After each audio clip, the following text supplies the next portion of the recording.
with disabilities.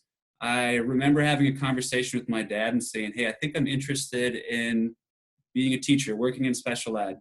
And he said, well, you need to find a job in the field, make sure it's something you want to do because it's going to be difficult. So that's what I did. I found a job in Rochester. We had an after-school program and summer program working with kids aged 3 to 21 of every different disability category. And that's also where I got introduced to individuals with autism. And I worked there throughout my time in Rochester in high school. And through that, it really reaffirmed my belief that that's what I wanted to do. And I committed to, pursuing that as a career. So from there, I went to St. Cloud State and got a degree in special ed. I was lucky to have the opportunity to student teach in transition programs, 2 different transition programs in St. Cloud, which introduced me to the transition age of public education to employment, to independent living, to life skills for young adults with disabilities. I graduated from St. Cloud. I got an autism certificate right after I graduated. Then I got a work-based learning license, all to kind of prep myself to focus in on this age group, kind of the young adults transitioning from high school and beyond, and then from transition programs to the real world. After I graduated from St. Cloud, I started teaching. I've taught at the high school level for 6 years, and then the last 3 years I've been teaching in a transition program focusing on the employment aspect of it, utilizing that work-based learning license. And everything that I've done from the second I started teaching has been focused on building independence and building life skills and finding what you can do as an adult and where your niche is, where you can use your skills and your abilities and use them in the real world. That's totally. And then you hit a key word there: independent living, independent care, right? And then as a parent of a teenage child on the autism spectrum, I don't want to call it a nightmare. It is a challenge because we just don't know what tomorrow brings. And we want to make sure to set these kids as they grow older, one skill at a time, even if it's a short, streamlined goals, but at least it gives them an objective to really work on. So it's interesting how you got into the special ed and then bringing kind of your parents' blessing to it, which was amazing. I've done the same thing, but the transition from a special ed to really this life coaching, life counselor. Did you discover there is a need to it? Was it something that you just went to bed as a special ed, woke up, and then I'm a life coach, I'm switching? Not exactly. I mean, it's been a journey. What really got me thinking about life coaching, career counseling for young adults with disabilities was I just saw, going back to my college experience in transition, I saw too many young adults leave public education where they get a lot of support and a lot of guidance, and then they just didn't really do a whole lot. And it broke my heart because I saw all these just highly, highly capable individuals where they just were lacking a little bit of guidance and a little bit of encouragement. Whereas I just remember thinking to myself, and I still think to myself, to say, man, like they could be doing so much more than what they're doing. And all too often what they were doing was sitting at home and playing video games. And like, man, you have all these skills and abilities that we could apply to a career or to independent living or to all these different facets of life. And I just kept seeing this need arise. And I said, you know what, I think I could help individuals go from point A to point B and kind of bridge the gap between where they are and where they want to be and set goals like you're talking about. And that's a big belief of mine, is setting goals and then accountability, setting long-term goals and then short-term objectives to feel like you're making progress towards your goal. And that's a big belief I have with life coaching. So it wasn't exactly waking up one morning and saying, hey, this is what I'm going to do. But I always knew I wanted to find a way to help us outside of public education because, there's so much support. And then they're done. And you go to Voc Rehab and you have these different incredible services, but I just felt like there could be more. There could be more that's happening to help young adults accomplish their goals. Yeah. I tell you, I've got so much appreciation to the special ed teachers out there. It's right close to my heart. You know, I don't know if I shared with you that I acknowledged two charter schools last year by serving them and acknowledging them, serving them lunch on one of their professional day training, and here around the Twin Cities. And you know what drove me to do that is the fact they put their heart and their effort, and they have so much patience to work with our kids. So that definitely goes a long way. So when we first met, for the viewers, you know, this gentleman right here, Nate, has just launched his company online, I believe, right before this COVID-19 hit, right? Yes, So can yes. you share with us what has been the experience like? I had to pivot my business, right? So I'm working in my basement right now, Yep. but you know, I had to shift from going to show houses, going to appointments face to face, to having these kind of interviews, right, online. So what have you been doing, and has that kind of shocked you? Did it kind of like hit you by surprise? It sure hit us, everybody. But you know, what are you doing differently right now? Yeah, this has been a work in progress for a while, and I had always kind of said, all right, by April 2020, I want to get after this and I want to start actively seeking out clients and finding people that I can help. And I felt like I was making a lot of positive momentum. I was set up to do some different transition fairs and disability resource fairs, and things were trending in the right direction. Yeah, And then, pandemic hits, and right. everything was kind of just, put on hold. And at first, I thought, I was like, I can't launch a business during all this. And a big part of what I want to do is to be able to meet with people face to face and Yeah, form a relationship with them so we can get the most out of our sessions. So at first I thought, I think I have to wait this out. But then I was having a conversation with a good friend of mine, and we were talking about that. And he said, life has to go on. There might be people out there that need this service that could utilize something like you're trying to offer more than ever. And that kind of just was a shift in my thinking. I said, I have to move forward with this. yeah, yeah. People are moving forward with life. People are finding ways to continue on with their businesses and with their families. And I need to find a way to continue to move forward and continue to progress.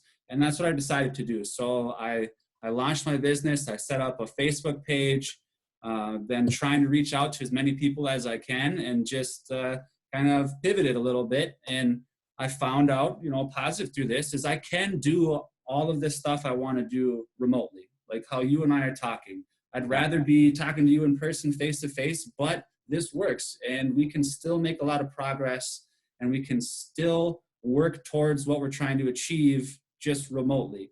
And for the career stuff, may not be the best time to get into the career Yeah. field, but there is still plenty that you can do on the front end before you're actually applying for jobs and before you are interviewing for a job. And this may be how interviews take place more often now, is digitally.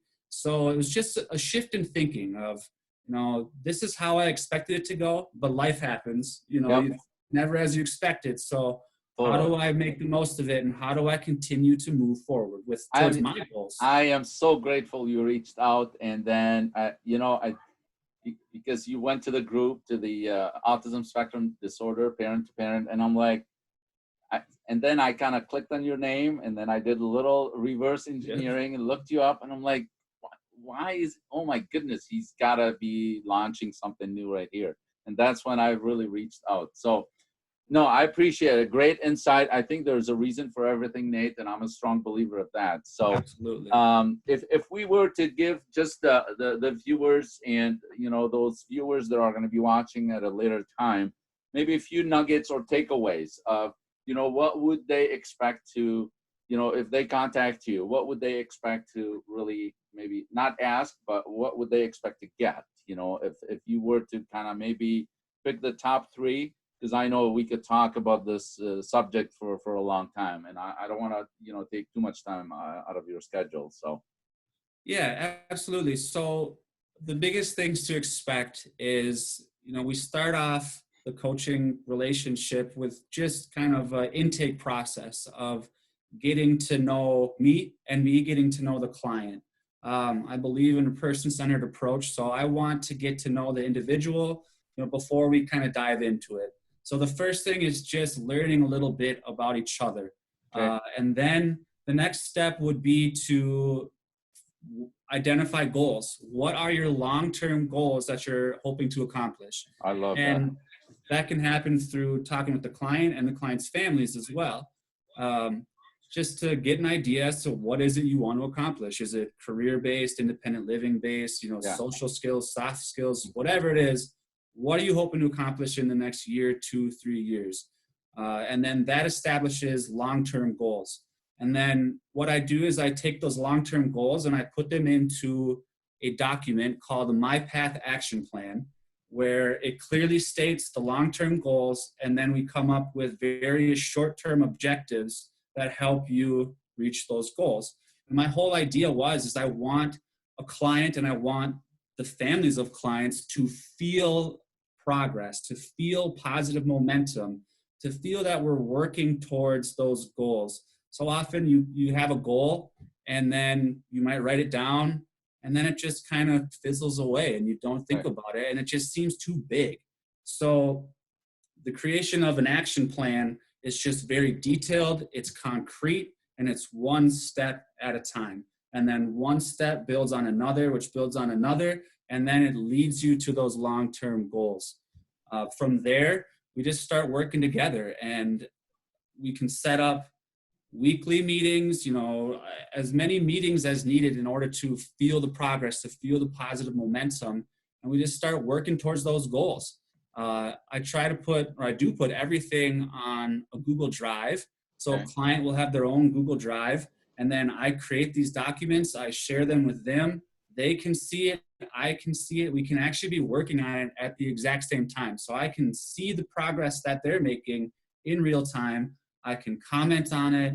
We can do Skype we can video chat like this. Then we can meet in person and we talk about what has been done. We talk about what we're going to do, more just concrete steps and actions. And then they start doing it on their end and I can watch and I can monitor and I can see what's happening. And we just keep moving forward. And it's a working document too. Not everything goes as planned, as we've Yeah, talked about. So things can be adjusted. yeah, But I really wanted to create a path, right? That's why my company is called My Path. And like you said, I really do believe in destiny. I believe that we're all kind of meant to be here for a reason and finding that reason. But I think all too often in life, you kind of feel like, I use the analogy like you're in a big open field and you can go any direction totally. and that can feel overwhelming. But if you just have a path to follow, one step at a time, and you just keep taking steps on that path, and sometimes the path dips, sometimes there's obstacles, sometimes it goes in a completely different direction. Yeah, We're always moving forward towards that goal. And that was kind of the reason why it's called My Path. That's why I created the My Path Action Plan. It's just positive momentum. And then I want my clients to take ownership of that document, of their action plan. Because man, once an individual believes in what they're doing and they believe in themselves and believe in the people around them, then man, they can just accomplish so much. you have so much to offer. You're just a gifted individual, my friend. I am so Thank you. grateful we've met. I can't wait to really shake your hands just because, I mean, put it this way, you don't even have a special need, but you have that emotional attachment to these kids with special needs. I mean, that you can't really put a price to this, right? So it's wonderful what you're doing. I cannot wait to get you to see your business and then really take it to the next steps. This is going to be so great just to watch, how it's going to grow from here. That's Absolutely. awesome. Is there anything you want to add before we wrap up here? I know I want to share how people can get hold of you, so I'm going to share my screen here, and if there's anything you want to share, uh, this is Nate right here. This is the website. It's mypathmn.com, and then it leads you to this well thought through website right here. Here are your contact information. Yep. mypathmn@gmail.com with your direct contact info. I will add that to the in one of the comments as well. So, any final thoughts, Nate, before we wrap it up? Yeah, if anybody's looking at this website and they have any questions, something I offer always is a free consultation. Um, just to get your questions answered, get to know me a little bit. I Yeah. get to know you a little bit. I want people to understand what it is I can do. So any questions that you have, feel free to reach out to me. We can schedule a meeting like this where we can talk virtually. I'll get all of your questions answered. There's no obligation to that initial consultation. It is purely informative. I just want people to know that this service exists, that this is an option out there. I always believed that there was a need for something like this, but I just didn't know if people realized that this existed. So check out the website and schedule that consultation. We can chat and I'll answer any and all questions that anybody has. Here's what I'm willing to do to all the viewers out there, and I will be sharing this to the ASD parent group as well. If what I'm willing to do, Nate, if you're okay with it, we could set up like a 6 p.m. social hour, and then we could invite parents to a Zoom, because I've got that account and I could really bring in as many as 300 people at one time. So I think that would be an amazing thing to do. We get maybe a handful of parents that may have similar questions, and then we just open it up. Will you be up for that? Maybe next week sometimes? Absolutely. Okay. Yes, absolutely. That would be fantastic. We could definitely talk offline about that, and then set something up. And yeah, so I think this was great, Nate. Thank you so much for taking the time. I really appreciate it. Great insight. As a parent, it's I don't want to call it a nightmare. It's a challenge for us to really keep thinking about the future, right? So we set goals 5 years, 10 years, 15 years. Yep. My Yep. goals go out as far as 20 years, right? Absolutely. Because I'm just such a visionary, and I just want to follow through. So once a week, every couple weeks, I kind of look back at these goals and where we are. Same thing with Nate. He probably discovered that way back when he was a special ed, and I commend you for that, really. So we definitely want to transfer that knowledge, transfer that, how should I say it, the urge to really set goals, for our kids, just even if it's small goals, but it's one goal at a time. And it definitely a goal. We all know what a goal takes us, keeps us Yep. moving forward. So thank you so much again for your time. Thank you, Nate. I hope you guys found some value in this. I sure learned a lot, and I can't wait to really build my relationship with this guy here. So with that, please stay safe again, stay healthy, stay home. If there's anything we can do, you know how to reach out. Take care for now. We're out.